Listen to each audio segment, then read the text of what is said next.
मैं चित्रा त्रिपाठी, अब से सिर्फ एबीपी न्यूज पर। एबीपी न्यूज आपको रखे आगे।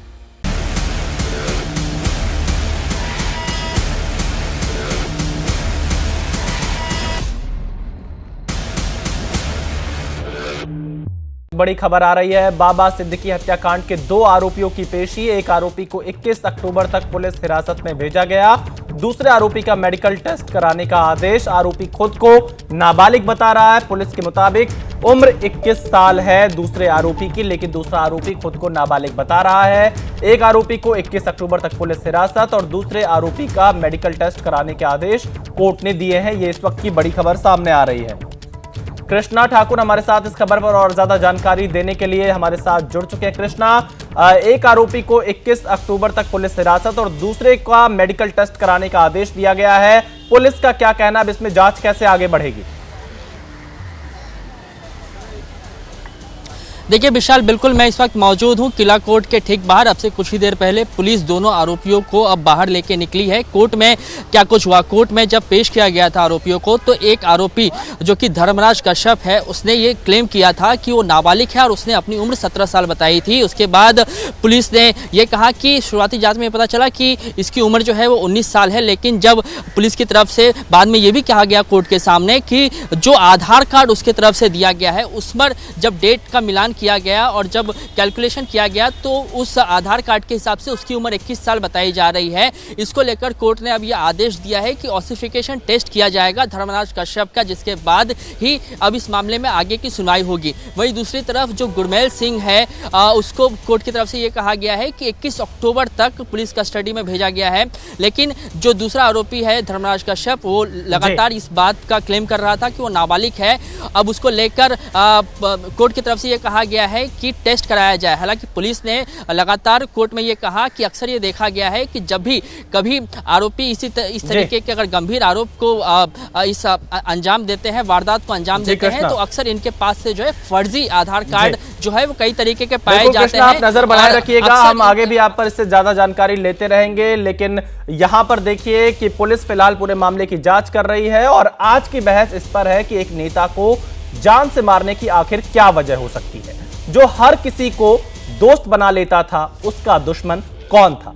बाबा सिद्दीकी की कल रात मुंबई में उनके दफ्तर के बाहर हत्या कर दी गई थी। 3 हमलावरों ने 6 राउंड फायर किए थे।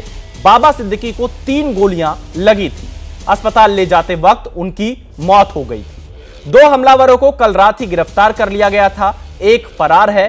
तीनों ही 19 से 20 साल के लड़के हैं और अभी थोड़ी देर पहले चौथे आरोपी का भी पता चल चुका है। लेकिन सबसे बड़ा सवाल यही है जिसका जवाब अभी दूर दूर तक नहीं है कि बाबा सिद्दीकी को किसने मारा और किस लिए मारा। सारे पहलुओं पर बात करेंगे, सियासी पहलुओं पर भी बात होगी, क्योंकि एक नेता का मर्डर हुआ है और इसके बाद लॉ एंड ऑर्डर को लेकर भी सवाल उठ रहे हैं। सबसे पहले बता दें कि इस बहस में हमारे साथ कौन कौन जुड़ रहे हैं, उनके नाम आपको हम बताते हैं। प्रदीप भंडारी जी हमारे साथ जुड़ चुके हैं, बीजेपी के प्रवक्ता है। अरुण सामंत जी शिवसेना शिंदे गुट के प्रवक्ता है। अतुल लौंडे पाटिल कांग्रेस के प्रवक्ता है। संजना घाड़ी शिवसेना उद्धव ठाकरे गुट की प्रवक्ता भी हमारे साथ जुड़ चुकी है। और इकबाल शेख पूर्व एसीपी है मुंबई पुलिस के, हमारे साथ जुड़ चुके हैं। लेकिन हम इन लोगों से बातचीत शुरू करें उससे पहले देखते हैं एक रिपोर्ट।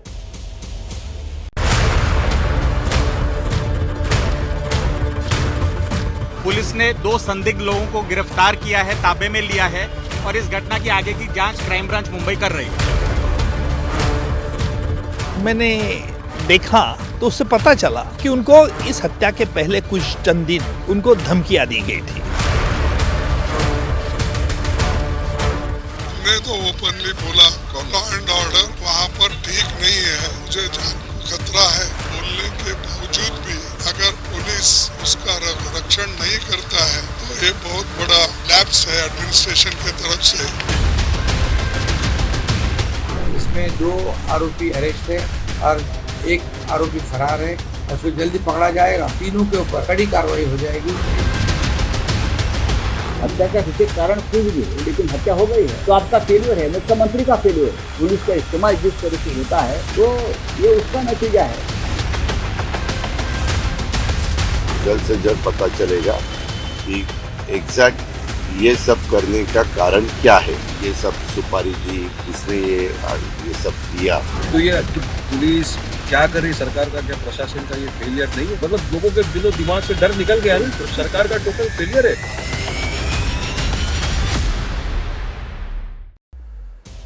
तो देखिए, बड़ा सवाल ये है कि आखिरकार बाबा सिद्दीकी पर गोली किसने चलवाई। हमारे साथ सारे मेहमान इस वक्त जुड़े हुए हैं, हम इनसे चर्चा करेंगे। बाबा सिद्दीकी की हत्या के घंटों बाद लॉरेंस बिश्नोई गैंग के नाम से एक चिट्ठी लिखकर इसकी जिम्मेदारी ली गई है और इसे बाबा सिद्दीकी और सलमान खान की दोस्ती से और दाऊद इब्राहिम से भी कनेक्ट किया है। हालांकि अभी साफ नहीं है कि चिट्ठी लॉरेंस बिश्नोई गैंग की ही है। बहरहाल इसके बाद मुंबई में सलमान खान के घर के बाहर सुरक्षा बढ़ा दी गई है। उनके घर पर पहले भी फायरिंग हो चुकी है। वैसे बाबा सिद्दीकी बॉलीवुड में सभी के दोस्त थे। एक दूसरा शक यह भी जा रहा है कि कहीं मुंबई में दाऊद इब्राहिम की डी कंपनी का जो स्पेस सिकुड़ रहा है, कहीं उसी जगह को लेने के लिए ही तो ये लॉरेंस बिश्नोई गैंग ये सुपारी किलिंग नहीं करा रहा है। ये एक बड़ा सवाल है। हो सकता है मकसद वही हो जो दाऊद का था कि मुंबई को डराओ, धमकाओ और फिर फिरौती वसूली का पूरा मार्केट कैप्चर कर लो। ये कई ऐसे बड़े सवाल यहां पर बाबा सिद्दीकी की हत्या के बाद से निकल रहे हैं। हमारे साथ सारे मेहमान जुड़े हुए। सबसे पहला सवाल प्रदीप भंडारी जी आपसे। सवाल यहां पर महाराष्ट्र की कानून व्यवस्था को लेकर है। बाबा सिद्दीकी को पहले भी धमकी मिल चुकी थी कि उनकी जान ले ली जाएगी, लेकिन उसके बावजूद भी उनकी जान नहीं बच पाई। क्या यह महाराष्ट्र की कानून व्यवस्था पर सवाल नहीं खड़े होंगे? देखिए विशाल जी, पहली बात तो जो हुआ है वो काफ़ी दुखद है और मैं इसका राजनीतिकरण नहीं करना चाहता और कोई भी इस पर राजनीतिक लीडर तू मैं नहीं करना चाहता। तथ्य की बात यह है कि जब से बाबा सिद्दीकी जी की हत्या हुई है, विद इन मिनट्स पुलिस ने 2 आरोपियों को पकड़ा है।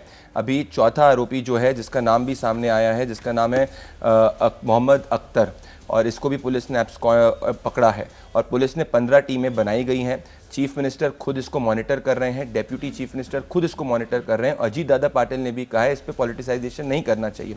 अगर राजनीतिकरण करेगा तो मैं भी बता सकता हूँ एमवीएस शासन के समय किस तरीके की कानून व्यवस्था थी। हमने अपग्रेड करके वाई सिक्योरिटी दी और मैं मानता हूँ कि जो हुआ है वो दुखद है, परंतु ये मैं आश्वस्त करना चाहता हूँ एबीपी न्यूज़ के जरिए महाराष्ट्र की जनता को कि कोई भी कितना भी बड़ा क्रिमिनल हो, इसके पीछे मास्टरमाइंड हो, वो पकड़ा जाएगा। लेकिन प्रदीप भंडारी जी, देखिए सीएम इसको मॉनिटर करें, डिप्टी सीएम मॉनिटर करें, 15 टीमें लग जाएं, लेकिन बाबा सिद्दीकी की जान तो अब नहीं वापस आएगी ना। तो ये कहीं ना कहीं तो चूक हुई है पुलिस के लेवल पर, सुरक्षा के लेवल पर, इंटेलिजेंस एजेंसीज के लेवल पर।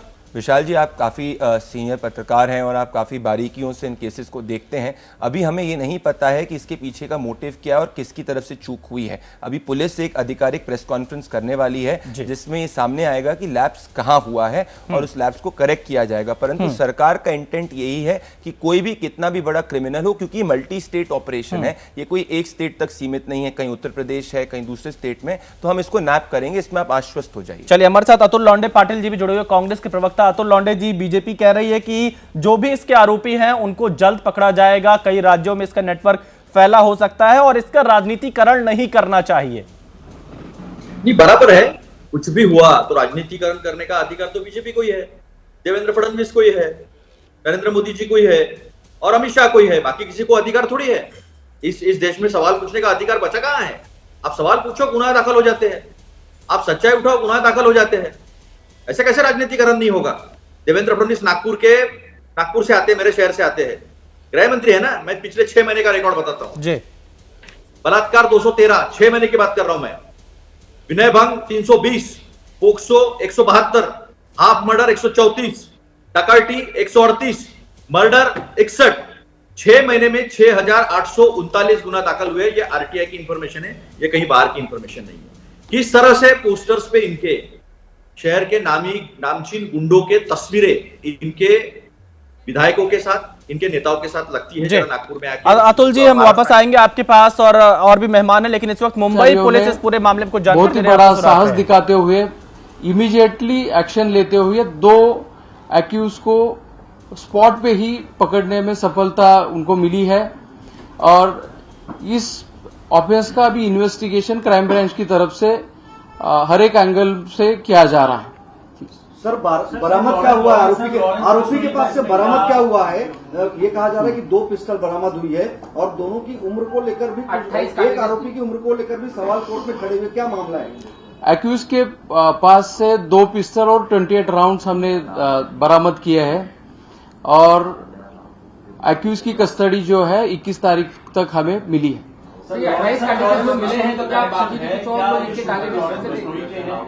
ये अभी तक की जांच में ऐसा कुछ बोला है? इस हादसे में इस घटना में लॉरेंस बिश्नोई गैंग का जो रोल है उसके बारे में हम इन्वेस्टिगेशन कर रहे हैं। एग्जैक्टली हुआ क्या था वहाँ पर? बाबा सिद्दीकी क्या वहाँ पर कोई इवेंट अटेंड करने गए थे, उसके बाद वो अपने बेटे के दफ्तर की तरफ जा रहे थे, उस दौरान उन पर फायरिंग हुई है? गरबा का कोई इवेंट अटेंड करने गए थे? ये थोड़ा सा सीक्वेंस ऑफ इवेंट आप बता देंगे? इसकी डिटेल्स हम आप सभी को बाद में दे देंगे, लेकिन घटना नटशेल में मैं बता देता हूं कि जब वो उनके बेटे के ऑफिस से के बाहर आए और कहीं जा रहे थे, उसी वक्त ये फायरिंग हुई है। हमलावर जो थे वो 3 थे, उसमें से 2 हमलावरों को तुरंत ही पकड़ने में हमारी मुंबई पुलिस के ऑफिसर्स और कर्मचारियों को सफलता मिली है। बाबा सिद्दीकी को सिक्योरिटी थी, बाबा सिद्दीकी को सिक्योरिटी थी सर क्या? यस, उनको सिक्योरिटी थी, नॉन कैटेगराइज सिक्योरिटी थी उनको।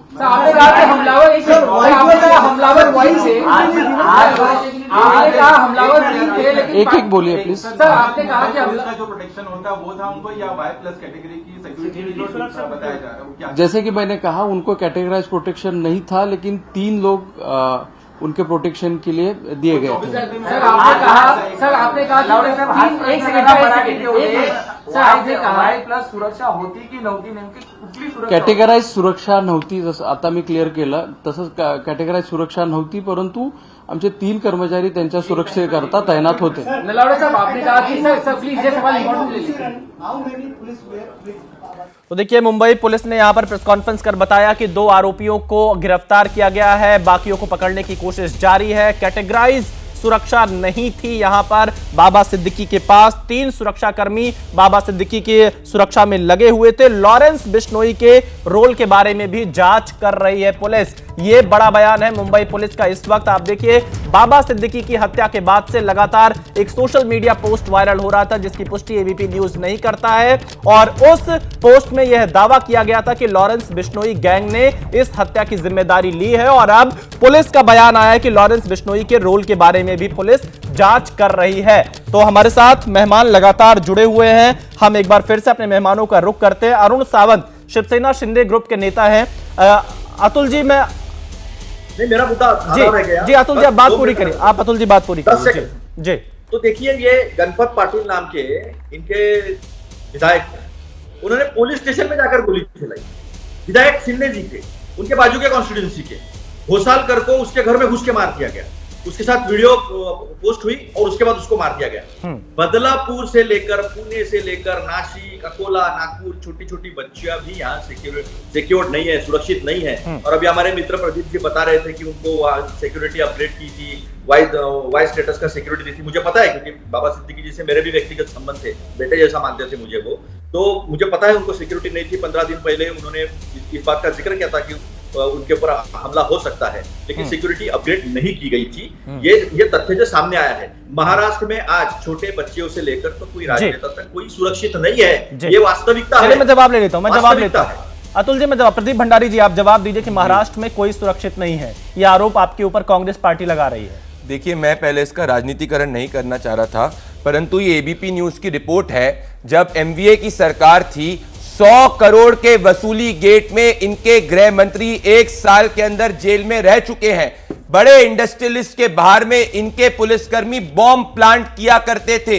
मनसुख हिरेन की हत्या के पीछे कौन था, ये पूरी महाराष्ट्र की जनता जानती है। तो वो क्या स्थिति थी जब पॉलिटिशियन वसूली गेट में इन्वॉल्व होते थे। वह अब मैं आपको डेटा बताता हूं, जब उद्धव ठाकरे की सरकार थी, ये एनसीआरबी का डेटा है, पूरे देश में न पहली बार महाराष्ट्र जो है स्टॉप किया था आईपीसी के पूरे क्राइम्स के अंदर। तो ये क्या बात करेंगे, पूरे के पूरे वसूली गेट ये चलाते थे, वसूली गेट चलाते थे आप। मेरी एबीपी न्यूज कैसी बात बताइए, चलिए बताइए क्या।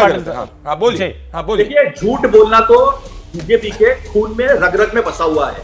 इन्होंने चांदीवाल कमीशन के सामने परमवीर सिंह ने बताया कि मेरे पास सिर्फ मैंने जो लेटर लेकर आरोप किया है 100 करोड़ का, उसके अलावा कुछ नहीं है। हाई कोर्ट की रिपोर्ट, हाई कोर्ट ने स्ट्रिक्चर पास किए विशाल जी, कि आपने एक जो 100 साल करोड़ तक के वसूली अनिल के आरोप देशमुख किए, मैं जेल इसमें के बोला अंदर नहीं, बंद मैं थे, इसमें बोला वसूली नहीं। गेट अरे पे। जेल में तो तुम्हारे लोग भी जाएंगे, 100 चिंता करोड़ मत के करो। वसूली गेट जेल में में डालना कोई जेल में 100 किसी को करोड़ के डालना, वसूली ये कोई गेट सबूत अतुल नहीं जी, होता। 100 कोई करोड़ 100 में भूल करोड़ गए नहीं। किसके इंडस्ट्री के घर के अरे बाहर मैं फोटो 6,000 दिखा देता करोड़ की वो हूँ, धंधा ये तो देखिए, चंदन वाला ये तुम्हारा भूल रहता गए है। फोटो और वो किस तरीके से इंडस्ट्रीज के घर के बाहर बॉम्ब प्लांट किया करते थे। अरे वो भूल गए अतुल जी, इसमें प्रूव हुआ है, अतुल जी भूल बियॉन्ड गए, प्रूव हुआ है। अतुल जी भूल अरे गए, आपने चंदा तो ऐसी धंधा बातें लेना कर रहे हैं इलेक्ट्रल आप। बॉन्ड्स में, भूल ये गए धंधा आप। आपका है। अरे इलेक्टोरल विरोधी बॉन्ड छोड़िए, लेना आपने आपका भी काम पैसा है, लिया सरकार में उससे, ये रहा बैठकर। महाराष्ट्र टॉप विरोधी लेना ऑफ आपका आईपीसी का काम है। अतुल जी। इलेक्ट्रल बॉन्ड अतुल में, जी ये भेज इलेक्ट्रल देता हूँ, बॉन्ड में रिपोर्ट आपको विरोधी पड़ी होगी, आपने ये लिए देखिए है। महाराष्ट्र बिल्कुल, टॉप। और अगर बात करूं टोटल क्राइम्स में 3,94,117 जो थे आपके समय थे, हमारे तरफ कम होके 3,74,038 हो गए। आप चेक कर लो। और हिरेन को जिसने मारा वो तुम्हारा अप्रूवर बन के तुम्हारे साथ चलिए में चलिए, घूमा और है। भी मेहमान जुड़े हुए हैं। अतुल जी और प्रदीप जी मैं वापस आऊंगा आपके पास। अतुल जी और प्रदीप जी मैं वापस आऊंगा। अरुण सावंत शिवसेना शिंदे ग्रुप के नेता है। अरुण सावंत जी, अतुल जी मैं वापस आऊंगा। प्रदीप जी, अतुल जी मैं वापस आऊंगा। फिलहाल अरुण सावंत जी से सवाल है। सच्चाई होती है तो बौखला जाते हैं किस तरीके से। लोगों पे बलात्कार हो रहे हैं। एक एक कर अतुल जी, प्रदीप जी मैं दोबारा वापस आऊंगा। विपक्ष के पीछे लगाई है जी अतुल जी, प्रदीप जी मैं दोबारा वापस आऊंगा। अरुण क्राइम कम डाउन हुआ एनसीआरबी के हिसाब से। चंदा दो, धंधा लो, इलेक्ट्रॉनिक। चलिए अतुल जी, प्रदीप जी, देखिए बाबा पैसा लिया है, ये बाबा सिद्दीकी की हत्या हुई है, हम इस मुद्दे पर चर्चा कर रहे हैं और यहाँ पर कोशिश ये होनी चाहिए कि न्याय मिले, आरोपी जल्द पकड़े जाए।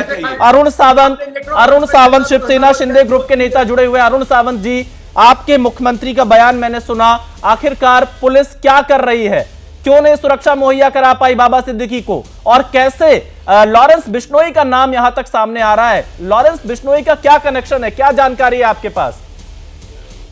विशाल जी, सबसे पहले तो बाबा सिद्दीकी जो महाराष्ट्र के इस मुंबई के कद्दावर नेता थे, राष्ट्रवादी अजित पवार गुट के थे, इसके पहले वो 48 इयर्स कांग्रेस के साथ थे जी। उनके प्रति और उनके परिवार के प्रति मैं संवेदना व्यक्त करता हूं। जो हुआ है वो अच्छा नहीं है, उनके परिवार के लिए भी और इस महाराष्ट्र मुंबई के लिए भी।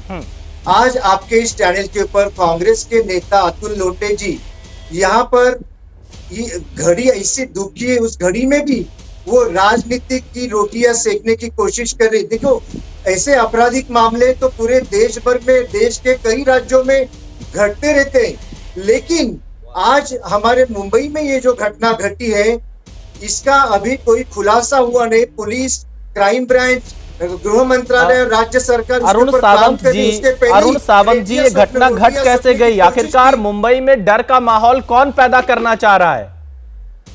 आपके मुख्यमंत्री इसकी जिम्मेदारी लेंगे या नहीं लेंगे? जरूर लेंगे, क्यों नहीं लेंगे। हमारे मुख्यमंत्री ने जिम्मेदारी भी ली है, उन्होंने साफ साफ कह दिया कि ये जो घटना है, ऐसी घटना आगे होनी भी नहीं चाहिए और इस घटना की जो तहकीकात है वो फास्ट ट्रैक कोर्ट के ऊपर लेके जाके हम करेंगे और जो भी इस घटना के पीछे उसे ढूंढ कर निकालेंगे, जो अपराधी है उनको सख्त से सख्त सजा भी देंगे। संजना जी जुड़ी हुई हैं शिवसेना उद्धव गुट बिश्नोई जी की, उस बिश्नोई का जो आप बात कर रहे हैं, वो बिश्नोई ने जो सोशल मीडिया के ऊपर जो भेजा उसकी तहकीकात होगी ना, क्या वो बात सच है, सचमुच इसके पीछे बिश्नोई जी गैंग का हाथ है? सच सामने आना चाहिए। ये सच सामने आना इसलिए जरूरी है ताकि कोई दूसरा राजनेता या दूसरा कोई इस तरह का व्यक्ति शिकार ना बने, उसकी हत्या ना हो, इसलिए सच सामने आना जरूरी है। संजना जी हमारे साथ जुड़ी हुई है, शिवसेना उद्धव गुट की नेता है संजना जी। अरुण सावंत की बातों से कितना इत्तेफाक रख रही हैं आप? यहाँ पे शिंदे गुट के अरुण सावंत जी रहे, प्रदीप भंडारी जी रहे, मैं देख रही हूँ वो पहले ढाल लेके खड़े थे, कोई राजकारण मत करो, कोई राजकारण मत करो। जो सबसे बड़ी राजनीति करते हैं हर विषय में, मैं बताना चाहूंगी दहिसर के अभिषेक गोसालकर, जहाँ पे मैं रहती हूँ दहिसर में, उनके मुद्दे पे जब हमने बात की थी तब इनके ही उप मुख्यमंत्री देवेंद्र फडणवीस जी ने कहा था गाड़ी के नीचे कुत्ता भी आएगा तो ये हमारा इस्तीफा मांगेंगे। मतलब एक जान के बदले इन्होंने किस तरह से बातें की थी। मैं बताना चाहूंगी कि इनके ही राज में ऐसे हो रहा है कि जिन बच्चों पे अत्याचार हुआ बदलापुर में, जो एक प्रेग्नेंट लेडी माँ उनकी गई कंप्लेंट करने के लिए, 12 घंटे पुलिस अधिकारी उनको वहां पे बिठा रहे, उनकी एफआईआर नहीं ले रहे, उनको एफआईआर ना करने के लिए उनके ऊपर जोर डाला जा रहा है। नागपुर में पुलिस स्टेशन में घुसकर उप मुख्यमंत्री फडणवीस जी के गुंडे वहां पे हंगामा कर रहे, पुलिस अधिकारियों को मार रहे, उनके ऊपर केसेस भी दर्ज नहीं हो रहे हैं। इस तरह से एक ना अनेक बातें हैं। शक्ति कायदा जो हम लोग मांग रहे हैं उसके ऊपर कोई किसी को गृह खाते को, केंद्रीय गृह खाते को वक्त नहीं है उसके ऊपर काम करने के लिए। और आज ये जो चीज हुई है, अपने ही पार्टी के, आपके ही पार्टी के नेता जो कई बार एमएलए मंत्री रह चुके हैं, उनको वायु सुरक्षा दी थी, हमें सुना था, आज अभी बताया पुलिस कॉन्फ्रेंस में, पुलिस की कॉन्फ्रेंस में कि कैटेगराइज सुरक्षा नहीं थी। तो आप ये जिम्मेदारी भी ले रहे हैं कि आपके मंत्री भी सुरक्षित नहीं है। यानी अगर यहाँ पे राह चलती बच्चियां और कोई भी सुरक्षित नहीं है, तो क्या मुख्यमंत्री, गृह मंत्री ये मान्य करते हैं कि ये पूरी तरह से असक्षम सरकार है, इनको पॉलिटिकल पार्टियां फोड़ने में मैं इस पे जवाब लूंगा प्रदीप भंडारी से, मैं आपके इन आरोपों पे जवाब लूंगा, लेकिन हमारे साथ इकबाल शेख जी जुड़े हुए हैं, पूर्व एसीपी है मुंबई पुलिस के। इकबाल शेख जी, कई बड़े सवाल उठ रहे हैं अंडरवर्ल्ड से लेकर लॉरेंस बिश्नोई गैंग तक। आपके मुताबिक इस हत्याकांड के पीछे किसका हाथ हो सकता है? और क्योंकि पिछले सितंबर से ही लगातार रेकी की जा रही थी बाबा सिद्दीकी की, कौन लोग हो सकते हैं इसके पीछे?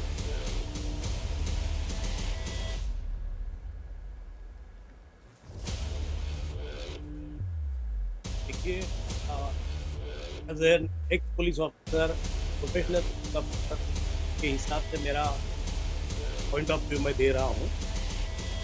इधर ये SRA किलिंग है, कॉन्ट्रैक्ट किलिंग है या कोई और किलिंग है, लेकिन इसका सूत्रधार जो है वो लॉरेंस बिश्नोई जो साबरमती जेल में बैठा है, अपने यूनियन होम मिनिस्टर की स्टेट की जेल में बैठा है, वहां से ये सब ऑपरेट कर रहा है।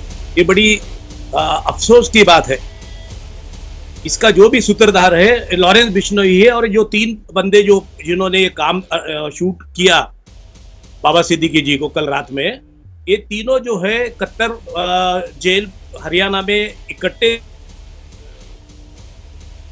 कुछ तकनीकी दिक्कत आ रही है इकबाल शेख के साथ, मैं वापस आऊंगा। प्रदीप भंडारी जी, देखिए यहाँ पर संजना घड़ी ने यह आरोप लगाया कि सुरक्षा सही तरीके से मुहैया नहीं कराई गई बाबा सिद्दीकी को, और मुंबई पुलिस के पूर्व एसीपी कह रहे हैं कि जेल में बैठकर लॉरेंस बिश्नोई इस तरह की चीजों को प्लान कर रहा है। तो क्या चूक है ये?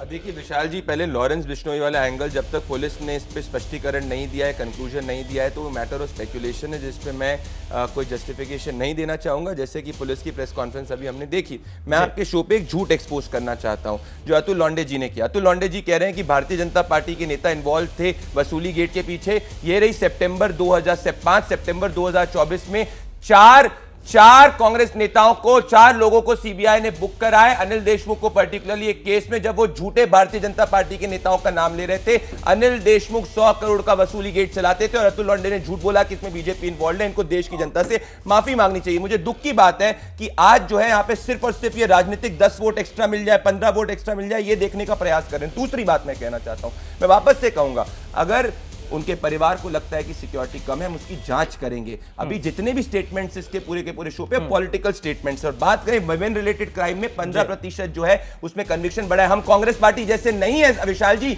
जिन्होंने कर्नाटका के अंदर AIMIM लीडर्स के खिलाफ केस वापस ले लिए क्योंकि इनको इनके वोट बैंक को जो है खुश करना था। हम वो काम नहीं करते हैं। और ये महिलाओं की बात करेंगे जिन्होंने RG कार के अंदर बात नहीं की, वायनाड के अंदर 500 रेप की घटनाएं हो चुकी है और कुछ नहीं बोलते। ये मैं इसका राजनीतिकरण नहीं करना चाह रहा हूं, अतुल लॉन्डे जी राजनीतिकरण करना शुरू कर गए चुके।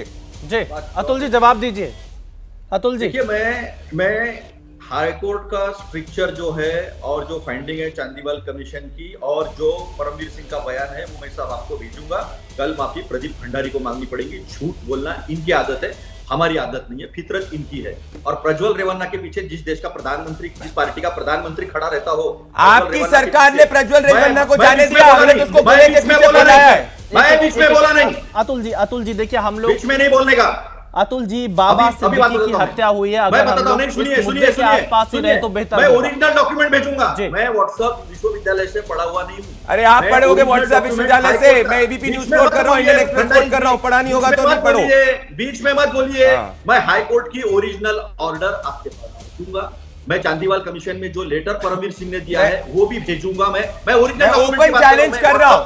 अनिल देशमुख 100 करोड़ के वसूली गेट पे 1 साल तक जेल में थे कि नहीं थे? माफी थे कि नहीं थे? अरे अतुल जी, आप लोग माफी मांगते हैं, पुराने आपके सब प्रवक्ता आके माफी मांगते हैं, तथ्य आधे कोट करते हैं आप 100 करोड़ सीधा जवाब दीजिए। 100 करोड़ के वसूली गेट में 100 करोड़ के वसूली गेट में अनिल देशमुख 1 साल तक जेल में थे कि नहीं थे? बताइए अतुल जी, थे कि नहीं थे? मुझे बोलने नहीं दे रहे, इसीलिए पता चल रहा है कि आप डर गए। अतुल जी, जवाब नहीं है आपके पास। मैं सबूत के साथ बात कर रहा हूँ, ये लो सबूत, सबूत के साथ बात कर रहा हूँ। मैं हाई कोर्ट की ऑर्डर, हाई कोर्ट के ऑर्डर में बताइए ये कहां लिखा है कि अनिल देशमुख जो बेल पे बाहर है उनके खिलाफ चार्जेस गलत है? प्रूफ क्या है? बताइए हाई कोर्ट का ऑर्डर। जवाब मैं आपको हाई कोर्ट का ऑर्डर भी दूंगा, बताइए। मैं आपको परमवीर सिंह का वो बयान भी दूंगा। हाई कोर्ट का मैं कह रहा हूं ना, विशाल जी को बोलिए हाई कोर्ट का ऑर्डर दिखा है जिसमें कहा है कि अनिल देशमुख 100 करोड़ के वसूली गेट में बरी हो चुके हैं। बीच में झूठ नहीं आप बोलेंगे अतुल जी। नहीं, आप झूठ बोलना, मैं कौन? आप झूठ बोल रहे हैं। ये ना आपको हरियाणा के अंदर जनता ने इसलिए सबक सुनाया कि आप झूठ की दुकान चला रहे थे। ये देखिए अतुल जी का साथ देना है आपको वहां बैठकर। अतुल जी, कोई मतलब नहीं। अतुल जी देखिए, आप दोनों लोग एक दूसरे के बीच में बोल रहे हैं, आप अपनी बात पूरी नहीं, मैंने नहीं बोला। नहीं, अभी इसके पहले जिन्होंने बोला मैं बीच में बिल्कुल नहीं बोला। अतुल जी, आप अपनी बात पूरी करिए, मैं प्रदीप भंडारी से उसका जवाब लूंगा। आप अपनी बात पूरी करिए। मैं ट्वीट भी कर दूंगा हाई कोर्ट के पिक्चर्स, परमवीर सिंह ने जो बयान दिया अनिल देशमुख को लेकर, उन्होंने जो आरोप किए थे उनका बयान, वो मैं ओरिजिनल डॉक्यूमेंट दूंगा। मैं विश्वविद्यालय अपने व्हाट्सएप विश्वविद्यालय से पढ़कर कभी नहीं आता हूं, मेरी आदत नहीं है। ये क्राइम रेट की बात करते हैं, ये यूपी की बड़ी बड़ी बात करते हैं। एनसीआरबी का डेटा अभी मैंने निकाला है, 4 लाख के ऊपर वहां पर केसेस हुए, 4,01,787 केसेस 2021 में। मैं बता रहा हूं आपको 171.6% की बढ़ोतरी क्राइम में हुई है, जबकि पूरे देश में 35 लाख की। ये बड़े बड़े कहते हैं कि हमने बुलडोजर वाली सरकार है ना, वहां का मैं बता रहा हूं आपको। और हर बार बीजेपी के लोग इन्वॉल्व क्यों होते हैं? एक बच्ची के रेप से लेकर सारी केसेस में कैसे इन्वॉल्व होते हैं? कोतवाल को और किस तरह से आप्टे को बेल दी गई है, किस तरह से छोड़ा गया, किस तरह से इनकाउंटर हुआ है और बड़े गुर्गे छूट गए हैं, कितने लड़कियों के साथ क्या हुआ है सामने नहीं आ रहा है। ये भी महाराष्ट्र की जनता देख रही है। राजनीतिकरण की बात नहीं है, लेकिन सच जनता के सामने रखना बहुत जरूरी है। कितना भी झूठ बोले, गुंडों के साथ रहते हैं, इलेक्टोरल बॉन्ड में 6-6 हजार करोड़ से 12,000 करोड़ तक चंदा दो धंधा लो करते हैं। पीएम केयर्स में बात बताते नहीं, ये सारी बातें तो जनता के सामने है। कौन लूटता है और कौन वसूली भाई है? अतुल जी, मैं जवाब, प्रदीप भंडारी जी जवाब दीजिए। बहुत सारे आरोप लगे हैं, खासतौर पर सुरक्षा व्यवस्था को लेकर बीजेपी शासित राज्यों में। मैं विशाल जी, आपने एक चीज तो समझ ली कि यहाँ पे अतुल लोंडे जी जो हैं सिर्फ और सिर्फ वोट पाने की कोशिश कर रहे हैं। इन्होंने एक बार भी बाबा सिद्दीकी जी की बात नहीं करी, सिर्फ और सिर्फ घुमा रहे हैं ये क्योंकि इनको वोट चाहिए। बाबा सिद्दीकी जी अरे धूप हुआ है बाबा सिद्दीकी का खून होने की वजह से, इनकी मंशा और क्या इसीलिए है? बोल रहे हैं पहली इतना। बात मैं बताता हूं इनकी मंशा क्या है। प्रणीति शिंदे कांग्रेस पार्टी की क्या कह रही थी बदलापुर पे विशाल जी कि अरे आग लग जानी चाहिए, ये क्या हो गया, सिर्फ और सिर्फ प्रोटेस्ट है। ये वोट बैंक की राजनीति करते हैं, ये चाहते हैं कि किसी से राजनीतिक फायदा ले। यहाँ पे बाबा सिद्दीकी जी की हत्या से भी ये पूरे देश में भाजपा को देख लिया लोगों ने। अब मैं आपको दूसरी चीज बता रहा हूँ, उत्तर प्रदेश की इन्होंने बात करी, उत्तर प्रदेश के अंदर कन्विक्शन रेट भी बढ़ा है, उसकी बात नहीं करेंगे क्योंकि आधा दूरा जान लेके आते हैं। अब मैं आना चाहता हूँ महाराष्ट्र की बात। देखिए फिर अतुल, देखिए विशाल जी, मैं तो नहीं बोल रहा था, देखिए आप दोनों लोग बीच में बोलते हैं, खैर कम से कम ये मानिए कि इसलिए बीच में बोल रहा हूँ क्योंकि वो बीच में बोले थे। मैं इसीलिए कह रहा हूँ, आप दोनों लोग बोल रहे हैं, लेकिन फिलहाल प्रदीप भंडारी जी आप अपनी बात पूरी करिए। 2 और मेहमान जुड़े। अतुल जी, मैं फिर आपके पास विशाल जी मैं वापस से आपको कहूंगा, पढ़ के नहीं आते हैं। 2020 में टोटल केसेस 3,94,017। 2022 के अंदर केसेस कम डाउन हो जाते हैं, 3,74,038 केस कम हुए महाराष्ट्र में जब हमारी सरकार है। तब लॉकडाउन था, लॉकडाउन में महाराष्ट्र में लॉकडाउन है। आपकी सरकार थी, जून के पहले आपकी सरकार थी, जाके देखिए 2021 के अंदर आईपीसी के अंदर सबसे ज्यादा केसेस आप में हुए थे। पढ़ के आया करिए अतुल जी, पढ़ते नहीं है। कांग्रेस पार्टी की दिक्कत ये झूठ की दुकान हरियाणा में एक्सपोज हो गई। ये देखिए, वो गूगल मत दिखाइए, ये देखिए गूगल दिखा रहे, पढ़ के नहीं आ रही है कि कैसे रिसर्च करते हैं गूगल में। ये देखिए, अब एनसीआरबी इनको दिखा दो, ठीक है, एनसीआरबी मानेंगे, ठीक है। ये देखिए, ये रहा एनसीआरबी का data, Maharashtra top in IPC crime in 2021 NCRB. ये देखिए, हे भगवान। अतुल जी ये बात करते हैं इलेक्टोरल बॉन्ड की, जिस इलेक्टोरल बॉन्ड से चमड़ा लेते हैं, कम से कम पढ़ा करो, कम से कम हो गए। जो लोग पीएफआई के खिलाफ केसेस वापस ले, जो पीएफआई के खिलाफ देखिए इतना बौखला गए। हमेशा बोलूंगा प्रदीप भंडारी जी, एक सवाल और है कि आखिरकार जो सुरक्षा कर्मी बाबा सिद्दीकी की सुरक्षा में तैनात थे वो कहां पर थे? उनकी कोई अभी खबर नहीं मिल पा रही, वो मुस्तैद क्यों नहीं थे, कैसे देखिए गोली विशाल चल जी, गई? ये बहुत लेजिटिमेट क्वेश्चन है। अभी तक ये नहीं सामने आया है कि वो पुलिसकर्मी जो वहां पे मौजूद नहीं थे। तो अगर वो पुलिसकर्मी वहां मौजूद थे परंतु उसके बावजूद अगर उनकी हत्या हुई है तो ये मैटर ऑफ डेफिनेट इन्वेस्टिगेशन है, और मैं कह रहा हूं इन्वेस्टिगेशन होगी और जो भी इसमें कल्प्रिट होगा, जो भी चूक होगी, उसको सॉल्व किया जाएगा। परंतु मैं वापस से कहूंगा, अतुल लॉन्डे जी और कांग्रेस पार्टी का वही मकसद है, जैसे बदलापुर से वोट कमाने की बात कर रहे थे, हरियाणा के अंदर दलितों के नाम पे वोट कमाने की बात कर रहे थे, पहलवानों को आगे फ्रंट कर रहे थे, आरजी का रेप और मर्डर में एक चीज की बात नहीं करी, कल केसेस वापस ले लिए राइटर्स के खिलाफ। अतुल लॉन्डे जी को देश की चिंता नहीं, बाबा सिद्दीकी की चिंता नहीं, इनको सिर्फ अपने वोट की चिंता है। चलिए अतुल जी, जल्दी से मैं 10 सेकंड में आपका जवाब चाहता हूं, समय बहुत कम है। एक पुलिस अधिकारी कहता है कि मैं प्रोफेशनलिज्म से बात करता हूं कि लॉरेंस बिश्नोई जेल में बैठ के सलमान खान के घर पे फायरिंग करवाता है, उसने ये मर्डर करवाया है, ये उनका कन्विक्शन है, उनकी अंडरस्टैंडिंग है, उनका जो प्रोफेशनल एक्सपीरियंस है, ये उन्होंने कहा है। उन्होंने कहा है, मैंने नहीं कहा। वो कह रहे हैं कि लॉरेंस बिश्नोई जेल में बैठ के ऑपरेट करता है।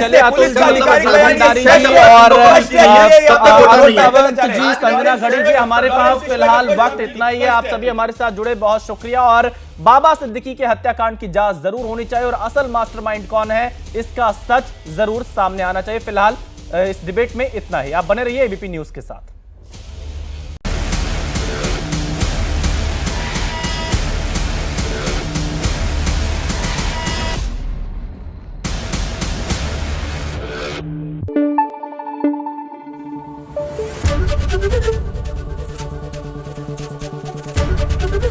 एबीपी न्यूज आपको रखे आगे।